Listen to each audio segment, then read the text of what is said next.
الحمد لله رب العالمين أشهد أن لا إله إلا الله وحده لا شريك له وأشهد أن سيدنا ومولانا محمدا عبده ورسوله أما بعد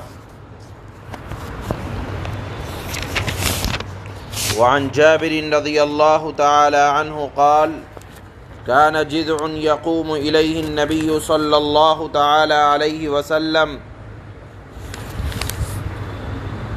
يعني في الخطبة فلما وضع المنبر سمعنا للجذع مثل صوت العشار حتى نزل النبي صلى الله عليه وسلم فوضع يده عليه فسكن. وفي رواية فلما كان يوم الجمعة قعد النبي صلى الله عليه وسلم على المنبر فصاحت النخلة التي كان يخطب عندها حتى كادت أن تنشق.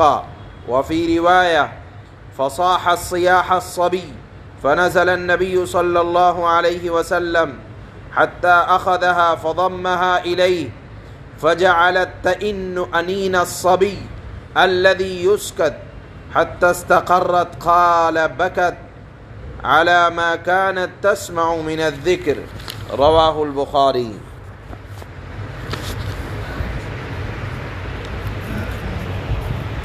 یہ واقعہ جو اس روایت میں آ رہا ہے بڑا مشہور بھی ہے، اور یہ واقعہ غالباً سن 7 ہجری کا ہے یا 8 ہجری کا ہے۔ واقعے کا خلاصہ یہ ہے، حضرات محدثین رحمہم اللہ فرماتے ہیں کہ جب مسجد نبوی تعمیر ہوئی تو اس میں مسجد نبوی میں کھجور کے ستون سوکھے تنوں کے ساتھ، مسجد نبوی میں ستون کی جگہ کھجور کے سوکھے تنے تھے۔ آپ صلی اللہ علیہ وسلم انہی تنوں میں سے کسی ایک تنے پر ہاتھ رکھ کر یا ٹیک لگا کر، ایک روایت کے اعتبار سے حضرات صحابہ اکرام کو مخاطب کرتے تھے۔ لیکن ایک مرتبہ کسی صاحب نے وہاں لا کر ممبر شریف رکھ دیا، ممبر رسول رکھ دیا، اور آپ جمعے کے دن اس سوکھے تنے پر ٹیک لگانے کے بجائے آپ صلی اللہ علیہ وسلم سیدھے ممبر پر تشریف لے گئے، اور وہاں آپ نے جیسے ہی خطبہ ارشاد فرمایا، تو یہاں روایت میں آپ سنیں گے ابھی جب ترجمہ ہوگا، تو اس تنے پر جس پر آپ علیہ الصلاۃ والسلام سہارا لگاتے تھے خطبے کے دوران، ایک روایت کے اعتبار سے اس طرح سے چیخیں نکلنے لگیں جس طرح گابھن گائے کے اندر سے نکلتی ہیں، اور ایک روایت کے اعتبار سے جس طرح بچہ بلک بلک کر روتا ہے، اس طرح سے اس کے اندر چیخ و پکار کی آواز آنے لگی۔ اور ایک روایت کے اعتبار سے کہ سسکیاں، اس تنے کے اندر سے سسکیوں کی آواز آنے لگی۔ آپ صلی اللہ علیہ وسلم ممبر رسول سے نیچے اترے اور اس تنے کے قریب تشریف لے گئے۔ آپ نے اس کو اپنے گلے سے لگایا۔ جب آپ نے اس کو اپنے گلے سے لگایا، اس کے رونے، بلکنے، چیخنے کی آواز بند ہو گئی۔ پھر آپ نے حضرات صحابہ سے فرمایا کہ اس کا رونا میری جدائی کی وجہ سے تھا، اور آپ نے فرمایا اس پیڑ کو مخاطب کر کے، اس سوکھے تنے کو مخاطب کر کے، کہ اگر تو چاہتا ہے تو تجھے اسی طرح مسجد نبوی کے اندر لگا دیا جائے، اور جس طرح تو پہلے ہرا بھرا تھا یہاں لگنے سے پہلے، اللہ میری دعا کی برکت سے اور لگانے کی برکت سے تجھے اسی طرح ہرا بھرا کر دیں گے۔ اور اگر تو یہ چاہتا ہے کہ تجھے جنت میں پہنچا دیا جائے، جنت کا تجھے باسی بنا دیا جائے، تو یہ بھی تیرے لیے ممکن ہے۔ اس پیڑ نے کہا کہ مجھے جنت کا درخت بنا دیا جائے۔ آپ علیہ الصلاۃ والسلام نے اس کھجور کے تنے کو، درخت کا جو سوکھی شاخ تھی وہ، اس کو اسی جگہ دفن کروا دیا۔ آج آپ جب ریاض الجنہ میں جائیں گے، وہاں آپ کو ایک جگہ استوانہ حنانہ کے معنی آتے ہیں ایسا درخت کا وہ حصہ جو چیخ چیخ کر رویا تھا، اس کو استوانہ حنانہ کہا جاتا ہے۔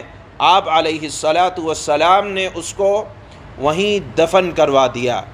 اس حدیث کو نقل کرنے کے بعد حضرت حسن بصری رحمہ اللہ کے بارے میں منقول ہے کہ جب اس حدیث کو بیان فرماتے تو بے اختیار رونے لگتے اور ارشاد فرماتے، لوگوں، کھجور کی سوکھی ہوئی لکڑی جب آپ علیہ الصلاۃ والسلام کی شوق اور محبت میں روتی ہے تو تمہیں تو اس سے زیادہ آپ صلی اللہ علیہ وسلم کی محبت اور شوق اور ملاقات میں بے قرار رہنا چاہیے۔ وہ رویا کرتے تھے اس حدیث کو بیان کرنے کی بنیاد پر۔ اور دیکھیے کہ جب ایک کھجور کا سوکھا تنا آپ علیہ الصلاۃ والسلام سے محبت کی بنیاد پر جنت میں اسے جگہ مل سکتی ہے، تو امتی جو آپ علیہ الصلاۃ والسلام سے محبت کریں گے تو آپ کا ان کو قرب ملے گا۔ غرض یہ ہے کہ جب آپ محبت میں پہل کریں گے تو آپ علیہ الصلاۃ والسلام بھی آپ کو اور اپنے امتیوں کو اسی طرح گلے لگائیں گے جس طرح آپ نے منبر رسول سے اتر کر ایک کھجور کے تنے کو اپنے گلے سے لگایا تھا اور اپنے سینے سے لگایا تھا۔ یہ واقعہ یہاں روایت میں آ رہا ہے۔ اس حدیث کو نقل کرنے کے بعد حضرات محدثین فرماتے ہیں کہ اپنی استطاعت سے زیادہ حق ہے جناب رسول اللہ صلی اللہ علیہ وسلم کا کہ ان سے محبت کی جائے۔ حضرت جابر رضی اللہ تعالی عنہ بیان فرماتے ہیں کہ ایک کھجور کا تنا تھا جس کا سہارا آپ علیہ الصلاۃ والسلام خطبے کی حالت میں لیا کرتے تھے۔ بس جب آپ کے لیے لکڑی کا منبر رکھا گیا تو ہم نے اس تنے سے 10 ماہ کی حاملہ اونٹنی، گائے کی بات نہیں ہے، حاملہ اونٹنی کی مانند رونے کی آواز سنی، یہاں تک کہ آپ علیہ الصلاۃ والسلام منبر کے نیچے تشریف لائے، اس پر اپنا دست مبارک رکھا تو وہ خاموش ہو گیا۔ اور ایک اور روایت میں ہے کہ جمعے کا دن تھا، آپ علیہ الصلاۃ والسلام منبر پر تشریف فرما ہوئے تو کھجور کا وہ تنا جس کا سہارا لے کر آپ علیہ الصلاۃ والسلام پہلے خطبہ دیا کرتے تھے، اس طرح چیخا کے قریب تھا کہ کھجور کا تنا پھٹ جائے۔ اور ایک اور روایت میں ہے کہ وہ تنا بچے کی طرح چیخ چیخ کر رونے اور بلبلانے لگا تو نبی کریم صلی اللہ علیہ وسلم نیچے اترے، یہاں تک کہ اسے پکڑا اور اسے اپنے ساتھ چمٹا لیا تو وہ اس بچے کی طرح سسکیاں لینے لگا جس بچے کو ماں کی مامتا جس بچے کو چپ کرایا جاتا ہے، یہاں تک کہ وہ تنا خاموش ہو گیا۔ آپ علیہ الصلاۃ والسلام نے ارشاد فرمایا کہ یہ اس لیے رویا کہ یہ پہلے ذکر سنا کرتا تھا جس ذکر سے اب وہ محروم ہو گیا۔ امام بخاری نے اس حدیث کو روایت کیا ہے۔ سبحان اللہ۔